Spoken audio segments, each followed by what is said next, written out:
Good day, everyone. Let's move into Chapter 6. In this chapter, we will discuss about water pollution. What makes the Earth different with other planets? The answer is water. Water is essential for life, and the most precious substance. Humans can survive for weeks without food, but only a few days without water. Marine and aquatic environments are the homes for a diverse array of organisms. Without water, these organisms would not survive. Water also is needed for agriculture, industry, transportation, and a host of other human uses. Major water compartments in our Earth. Nearly all the world's water is the oceans. 97.6% is an ocean, and 2.4% is fresh water. Only about 0.02% of the world's water is in a form accessible to humans and organisms that rely on fresh water. Freshwater shortage. Clean drinking water and basic sanitation are necessary to prevent communicable diseases and to maintain a healthy life. For many of the world's poorest people, one of the greatest environmental threats to health remains the continued use of polluted water. For example, in Mali, 88% of the population lacks clean water, Ethiopia more worse, 94%. Survey recorded that more than 2 over 3 of the world's households have to fetch water from outside the home. Water pollution. Water pollution is any contamination of water with chemicals or other foreign substances that are detrimental to human, plant, or animal health.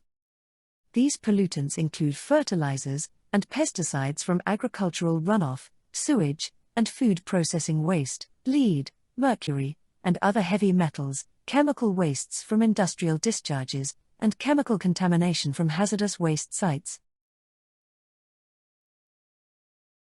Virtually all types of water pollution are harmful to the health of humans and animals. Water pollution may not damage our health immediately, but can be harmful after long-term exposure. Different forms of pollutants affect the health of animals in different ways. All the waters in the world are affected by pollution. The highest mountain streams have been impacted by acid rain. Pollutants are added from these mountain starting points and spread throughout the watershed to areas where the rivers flow into the sea. Lakes, groundwater, and wetlands are all affected by either point or non-point source pollution. Let's look into type of pollutant. Litter left behind, or carelessly tossed away chemicals such as pesticides and fertilizers, and oil-based products seeping into the watersheds from industry and pleasure vehicles all impact marine and aquatic environments. Runoff from highways, parking lots, city streets, bridges, and heavily populated coastal areas is washed into nearby watersheds and adds its detrimental effects to the ecosystem. Until approximately 50 years ago, most pollution was not seen in our oceans, since it was comprised mainly of metal and glass, which sink, and paper and cloth, which will decay. Today, pollution is more visible because many of the manufactured objects are made of plastics, which are lightweight, strong, and very durable. Not only do plastics, as they are commonly produced, degrade slowly, but some animals see plastics as food, and ingest them, or they become entangled in them. In either case, the result is usually death. Heavy metals from industrial processes can accumulate in nearby lakes and rivers. These are toxic to marine life, such as fish and shellfish, and subsequently to the humans who eat them. Industrial waste often contains many toxic compounds that damage the health of aquatic animals and those who eat them. Some of the toxins in industrial waste may only have a mild effect, whereas other can be fatal. Microbial pollutants from sewage, often result in infectious diseases that infect aquatic life and terrestrial life through drinking water. Microbial water pollution is a major problem in the developing world, with diseases such as cholera and typhoid fever being the primary cause of infant mortality. Organic matter and nutrients causes an increase in aerobic algae and depletes oxygen from the water column. This causes the suffocation of fish and other aquatic organisms. Sulfate particles from acid rain can cause harm to the health of marine life in the rivers and lakes it contaminates, and can result in mortality. Suspended particles in freshwater reduces the quality of drinking water for humans and the aquatic environment for marine life. Suspended particles can often reduce the amount of sunlight penetrating the water, disrupting the growth of photosynthetic plants and microorganisms. Not all pollution is harmful to the environment, especially in the ocean. Some pollution might be benefiting the marine ecosystem. For example, nutrient. If discharged in a certain dose or concentration, especially from the river, can act as fertilizer for the aquatic plants. Somehow, in high concentration, this contaminant can harm marine organisms, as well as aquatic plants. 3 types of pollution level. 1. Ambient level, or background level. Natural occurring levels are found in the environment. The water quality of the aquatic systems is good. The physical-chemical parameters are at the ambient level. For example, ambient water dissolved oxygen in Redang Island is 5 mg per liter, and the ambient concentration of ammonium is 0.05 micromole. 2. Contamination level. At this level, the level of concentration is higher than the ambient level, but no obvious deteriorate effect is found on the organisms or environment. The level of the toxic chemicals are increasing and higher than the ambient level, no effect on the organism yet. For example, water dissolves oxygen in Redang Island decreases to 4 mg per liter and ammonium increases to 0.2 micromole. 3. Pollution level. The level of concentration is much higher than the ambient level. It causes harmful effects, such as mortality or disease, to the organisms, or bad effects to the environment. The level of the toxic chemical approached to the level which starts to have an effect to the organism. Chronic and acute effects are appearing. Water dissolves oxygen of Redang Island decreases to 2 mg per liter and ammonium increases to 5 micromole. What are the sources of pollutant? 2 sources of pollutants. The first one is point sources. The second one is non-point sources.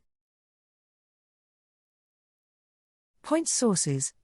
Point sources of pollution occur when harmful substances are emitted directly into a body of water. Refers to the discharge of pollutants from a discernible, or identified, confined, and discrete conveyance such as a pipe, conduit, channel, or tunnel. Such as sewage pipes, open forest burning, factories' effluents. Oil spill best illustrates a point source water pollution.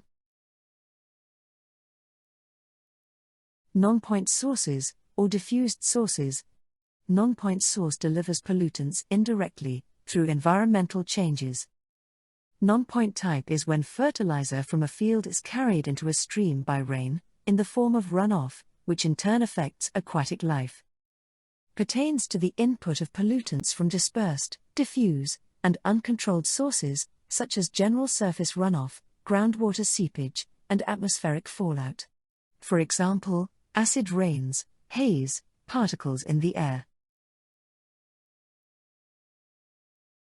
One of the most popular water pollution is nutrient pollution. The discharge of nutrients into coastal waters is a major cause of eutrophication, especially in areas of limited water circulation.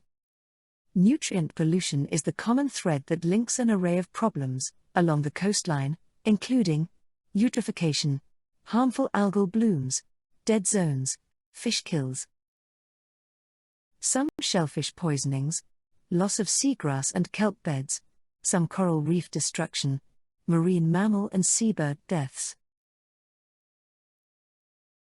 This figure shows how the dead zone can be formed. Fresh water contain nutrient and can cause algae bloom. If the bloom occur, it will cover the surface, and the bottom organisms such as plant cannot obtain sunlight, thus photosynthesis not occur. The main nutrients are nitrogen and phosphorus compounds, and they enter coastal waters from point and non-point sources. Many of the wastes entering the aquatic environment are plant nutrients. Fertilizers used in agriculture are one source of nutrients, reaching the coastal zone. Inputs of plant nutrients enhance the growth of phytoplankton. For example, Seto Sea is the largest enclosed body of coastal water in Japan and provides 5% of the country's commercial catch of fish. As Japanese economy grew after World War II, increasing development resulted in elevated inputs of plant nutrients, boosting primary production in the sea. The consequence, fishery catches increased.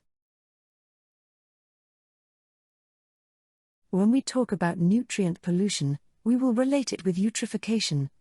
Simple definition: the increase in chemical nutrient compounds containing nitrogen or phosphorus in an ecosystem, and this may occur on land or in water.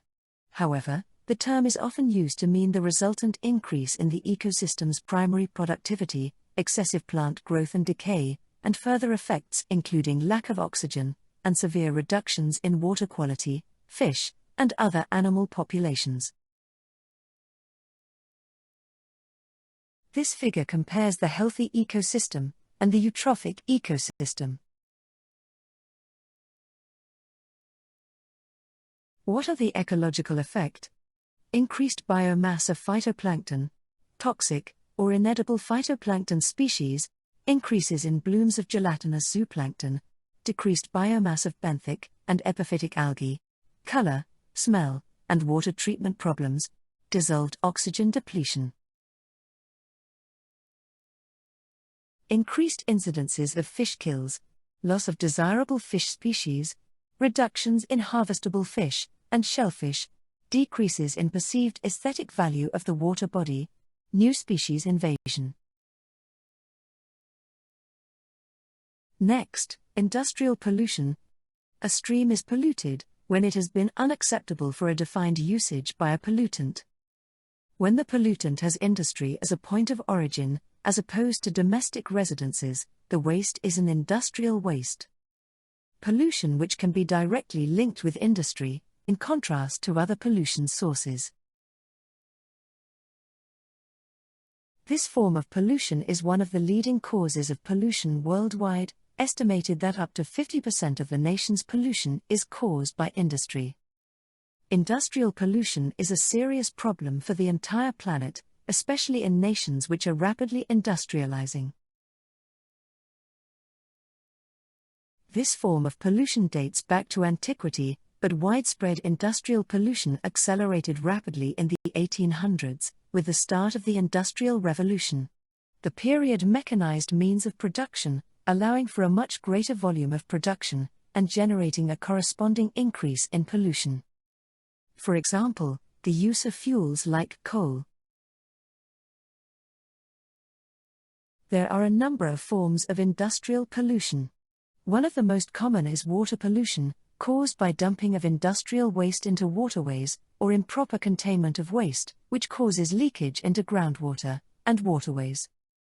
Industrial pollution can also impact air quality, and it can enter the soil, causing widespread environmental problems. Because of the nature of the global environment, industrial pollution is never limited to industrial nations. For example, samples of ice cores from Antarctica and the Arctic both show high levels of industrial pollutants, illustrating the immense distances which pollutants can travel, and traces of industrial pollutants have been identified in isolated human, animal, and plant populations as well. Industrial processes that discharge wastewater into streams, and rivers may pollute bodies of both fresh and seawater. This effluent may carry industrial water pollution for many nautical miles, affecting aquatic wildlife. When we discuss about industrial pollution, we will relate to wastewater. Wastewater from industrial discharge may contain a combination of high biological oxygen demand, organic substances, high level of suspended solid, and the presence of toxic substances. This discharge can be 10 or more times higher than found in the raw sewage. For example, the BOD in the raw sewage may be in the range of 200 parts per million, while industrial wastewater, the level can reach up to 10 or 20,000 part per million. Industrial wastewater can be classified into 3 types. 1.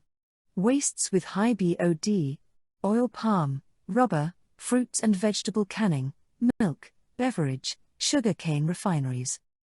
Oxygen problems similar to that stated in sewage pollution. 2. Wastes with a high BOD and a significant level of toxic substances. High BOD, derived as well as inorganic and organic compounds released. Toxic substances such as sodium sulfide, methylmercaptane, formaldehyde, and low pH will have some harmful effects on aquatic organism. For example, pulp and paper mills, petroleum refineries. 3. Wastes with low or no BOD and high level of toxic substances. Metal refineries, chemical processes and acid or alkaline production. Mixed waste toxicity. Toxic to aquatic organism. Bioaccumulation characteristic. The interaction of oxygen with industrial effluent. Wastewater from the industrial activity may easily have BOD due to the oxidation on organic matter by microorganism.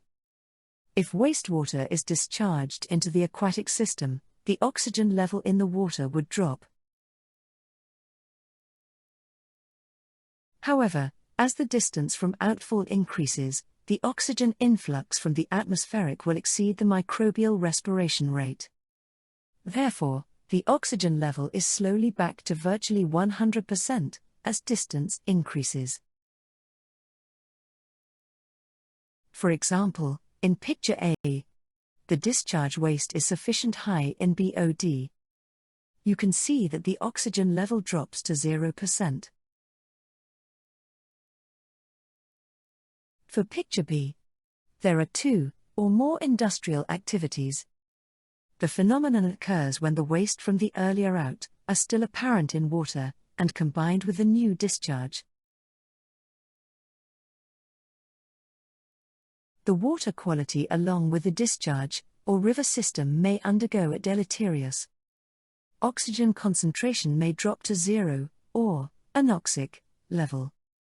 The effect may extend a few kilometers before the oxygen raise up again or back to normal concentration. Natural fauna would be completely displaced in the distance.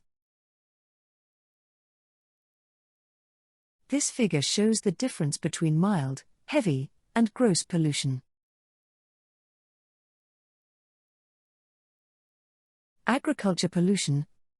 The single largest user of freshwater resources, using a global average of 70% of all surface water supplies. Except for water lost through evapotranspiration, agricultural water is recycled back to surface water or groundwater. Agriculture is both cause and a victim of water pollution. Why? It is a cause through its discharge of pollutants and sediment to the surface or groundwater, through net loss of soil by poor agricultural practices, and through salinization and waterlogging of irrigated land. It is a victim through the use of wastewater and polluted surface and groundwater which contaminate crops and transmit disease to consumers and farm workers or animals.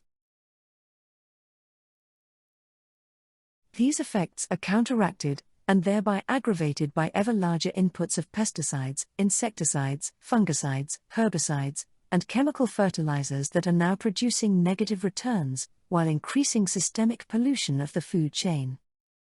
Undesirable agricultural practices are a major source of water pollution. This type of pollution occurs when rainfall or irrigation causes runoff from farm fields. The runoff often carries with it significant quantities of organic material, as well as chemical fertilizers and pesticides. As a result, these pollutants end up in estuaries and streams. Nitrogen from fertilizers, manure, waste, and ammonia turns into nitrite and nitrate.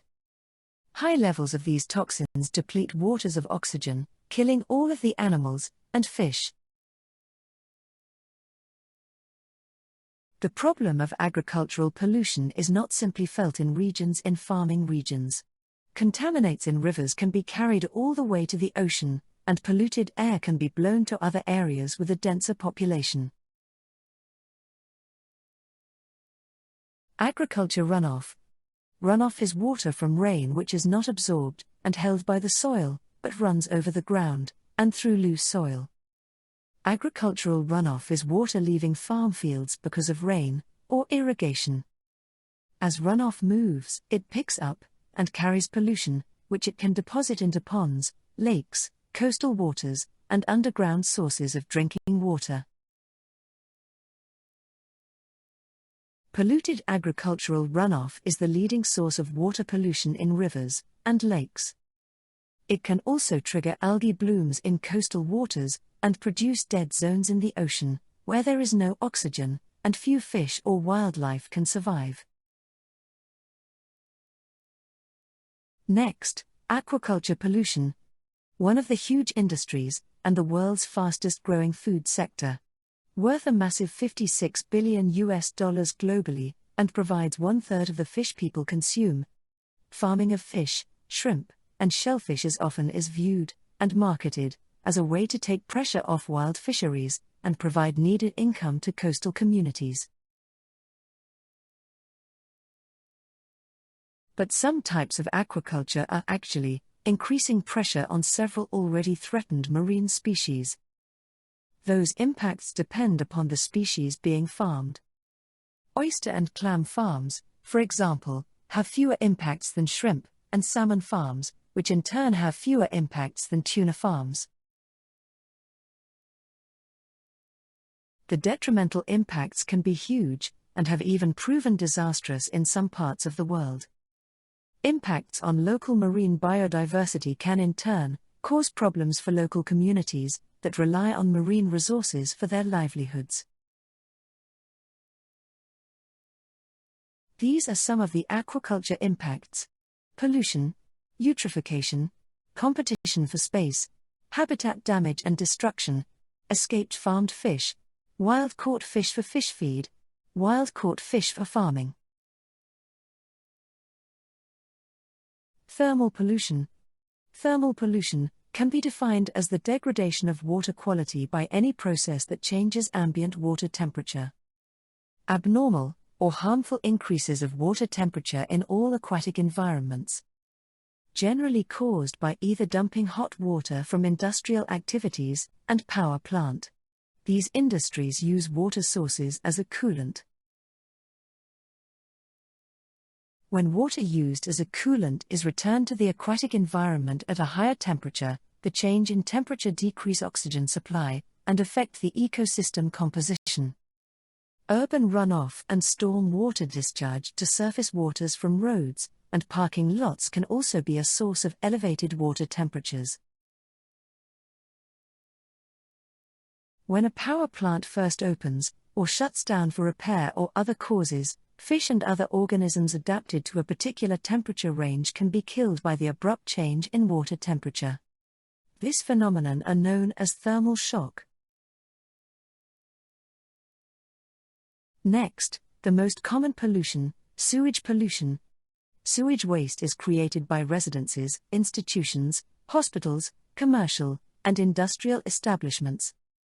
Sewage is one of the most significant pollutants affecting the coastal environments, especially in the developing nations. Sewage includes everything that goes down the kitchen, laundry, and bathroom sink, as well as what is flushed down the toilet. The sewage treatment involves several stages, called primary, secondary, and tertiary treatment.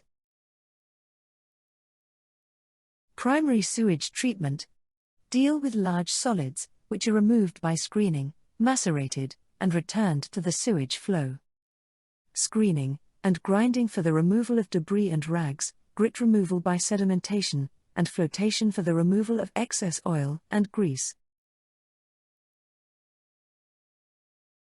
Secondary sewage treatment remove biodegradable organic and suspended solids, mainly using biological processes. Based on maximizing or activating the growth of aerobic heterotrophic bacteria, fungi, and protozoa such that they break down the dissolved organics or incorporate them into new microbial cells, which then settle out of suspension, together with undigested material, known as sludge. Since the desired microbial populations are aerobic, it is crucial that the system be highly aerated. Tertiary sewage treatment remove nutrients, toxic substances including heavy metals, and further removal of suspended solids and organics.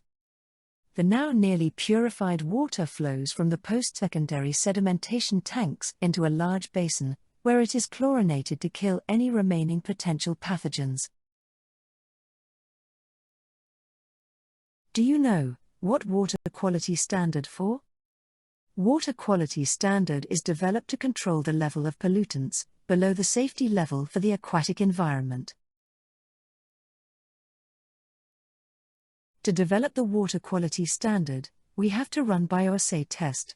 Several terms used in bioassay test before the water quality standard is developed. LC50, the concentration of pollutant that causes 50% mortality of the tested organism. LD50, the dose of a pollutant that causes 50% mortality of the tested organism. IC50, the concentration of pollution that inhibits, or reduces 50% growth rate of the organisms.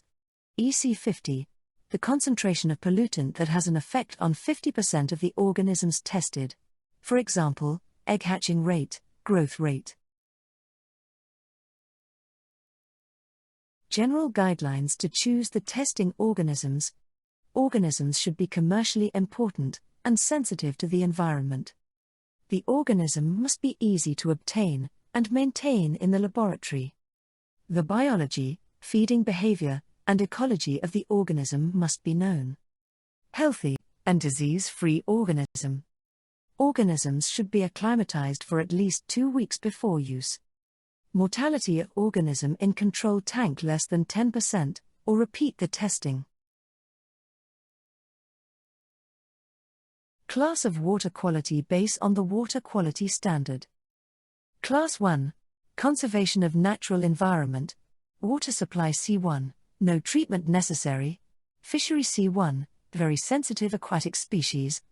Class 2A, water supply C2, conventional treatment required. Fishery C2, sensitive aquatic species.